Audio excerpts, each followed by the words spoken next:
ఈ రోజు మీ అకౌంట్లో డబ్బులు వచ్చింది. మీరందరూ అకౌంట్లో ఒకసారి చూసుకోండి. మీ ఫోన్లో ఇప్పటికే వచ్చి ఉంటుంది. వచ్చిందా లేదా?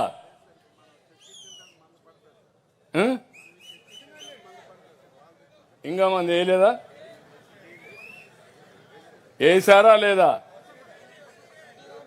ఎంత పడ్డాయి? 99% పడ్డాయి. పడ్డాయా? పడ్డాయని వాళ్ళు తేలి పైకెత్తండి.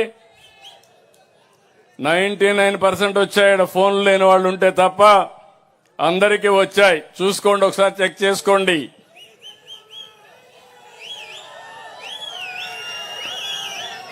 రాష్ట్రంలో ఉండి ఇప్పటికీ మీరు గుర్తుపెట్టుకోవాల్సింది, రాష్ట్రంలో ఉండే 46,85,000 మంది రైతు అకౌంట్లో 99% పైన మీ అకౌంట్లోకి డబ్బులు పడిపోయినాయి. మీటింగ్కి వచ్చారు ప్రధానమంత్రి గారు, వాళ్ళు ముందు బటన్ నొక్కారు, కేంద్రం డబ్బులు వచ్చింది.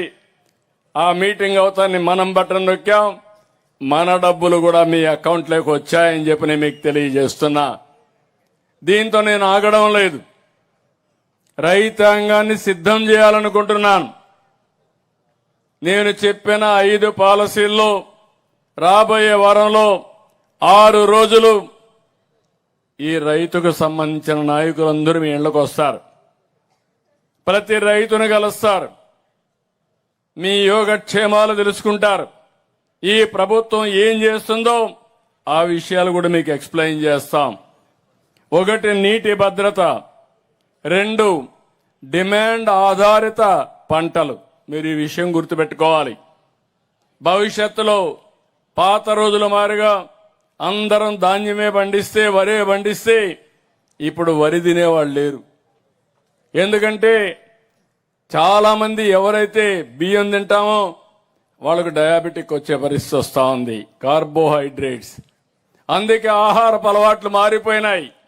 ప్రోటీన్ తింటున్నారు, ఎగ్ తింటున్నారు, ఫిష్ తింటున్నారు, చికెన్ తింటున్నారు, కూరగాయలు తింటున్నారు, పళ్ళు తింటున్నారు. ఇవన్నీ వచ్చాయి.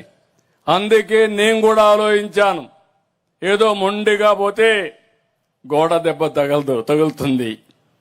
అట్లా కాకుండా తెలివిగా పోతే ఎప్పటికప్పుడు ఎన్ని సమస్యలు వచ్చినా అధిగమించే శక్తి మనకు వస్తుంది. ఆ శక్తిని ఇవ్వడానికి మీకు అండగా ఎప్పుడూ ఈ ప్రభుత్వం ఉంటుందని మరొక్కసారి తెలియజేస్తున్నా. అందుకే రాష్ట్రం మొత్తం డిమాండ్ ఆధార పరిశ్రమ పంటలు, రాయలసీమ హార్టికల్చర్తో ముందుకు పోతాం. ఈ ప్రాంతంలో కూడా హార్టికల్చర్ వస్తే అవన్నీ ప్రోత్సహిస్తాం. ఈరోజు ఇక్కడ నూజివేడు పరిసరాల్లో నూజివేడు మామిడి చాలా పాపులర్గా ఉంటుంది. దీన్ని కూడా మనం ముందుకు తీసుకెళ్దాం. అరకు కాఫీ, గుంటూరులో మిరప, పసుపు, అనేక వాణిజ్య పంటలున్నాయి. ఇంకో పక్క ఇక్కడ చూస్తే బ్రహ్మాండంగా పామాయిల్ అయితే మనం అందరం గుర్తుపెట్టుకోవాలి.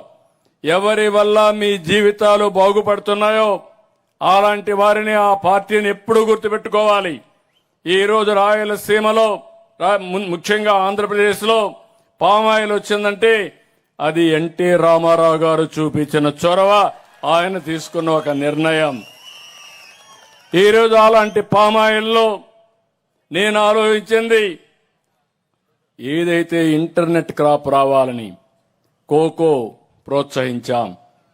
రేపు రాబోయే రోజుల్లో ఏలూరు దగ్గర కోకో సిటీ మ్యానుఫ్యాక్చరింగ్ కోసం 500 ఎకరాల్లో ప్రపంచంలో ఎక్కడా లేదు.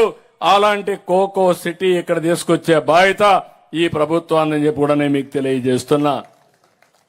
ఈ విధంగా ఈ ప్రాంతంలో అక్వా కల్చర్కి ముందుకు పోతాం.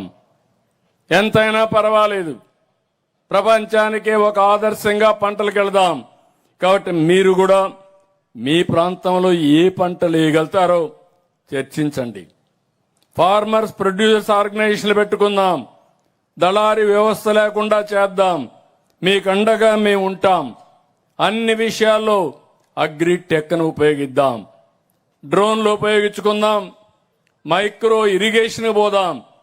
నేను అనేక సందర్భాల్లో చెప్పాను. ఈరోజు మీరు చూస్తే 90% కొంతమంది ఎస్సీ ఎస్టీ రైతులకు సబ్సిడీ ఇస్తున్నాం. పెద్ద రైతాంగానికి 50% ఇస్తున్నాం. కొన్ని ప్రాంతాల్లో 90% కూడా సబ్సిడీ ఇచ్చి రైతాంగాన్ని పూర్తిగా ఆదుకుంటున్నాం. ఇంకో పక్క సెటిలైట్ ద్వారా ఎప్పటికప్పుడు సమాచారాన్ని సేకరిస్తున్నాం. భూసార పరీక్షలు చేస్తున్నాం. ఇప్పుడు మీకు ఒక యాప్ ఇప్పుడే చూశాను. ఒక ఆడబిడ్డ ఆపరేట్ చేసి నాకు చూపించింది. అందులో చాలా వరకు మీకు డీటెయిల్స్ అన్నీ ఉన్నాయి. టెంపరేచర్ ఎంత ఉంది, భూసారం ఏ విధంగా ఉంది, ఏమేమి డెఫిషియన్సీస్ ఉన్నాయి, ఏమైనా తెగులు వస్తుందా, తెగులు వచ్చిందా మీరు ఒకసారి చెక్ చేసుకునే ఏర్పాటు చేశాం. తొందరలోనే మీకు హామీ ఇస్తున్న, ఇప్పటికే వచ్చింది. దీన్ని పూర్తిగా చేస్తాం. మీరు తెలుగు ఉంటేనే తెలుగులోనే టైప్ చేసుకోవచ్చు. టైప్ చేయడం తెలియకపోతే మీరు మాట్లాడితే అది టెక్స్ట్ గా కన్వర్ట్ చేసి ఆర్టిఫిషియల్ ఇంటెలిజెన్స్ ద్వారా మీకేం కావాలన్నా అది చెప్పే పరిస్థితి తొందరలోనే తీసుకొస్తాం.